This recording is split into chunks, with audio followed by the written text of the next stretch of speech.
কি কথা হইতেছে শুনি নাই, কি বলতেছো? মেয়ে কি বলতেছো?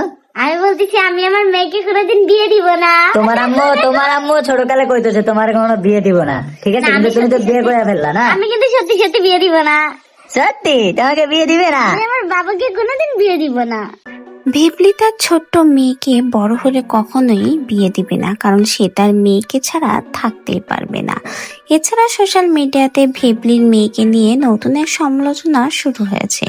ভেবলি নাকি এখন চরম বিপাকে তার মেয়েকে নিয়ে, কারণ মেয়ের চেহারা হয়েছে তারই 103-এর মেয়ে রানিয়ার মতো। তাই তো এখন সে বিপাকে পড়েছে নাকি তার মেয়েকে নিয়ে। সারাদিন চোখের সামনে 103-এর মেয়ের চেহারার মতো তার মেয়ের চেহারা ঘোরাফেরা করছে। এটাই যেন ভেবলি মেনে নিতে পারছে না। সোশ্যাল মিডিয়াতে যখন ভেবলির এই ছোট্ট মেয়ের চেহারা নিয়ে এমন গুঞ্জন শুরু হয়েছে, সেটা শুনে ভেবলি আর চুপ থাকতে পারেনি।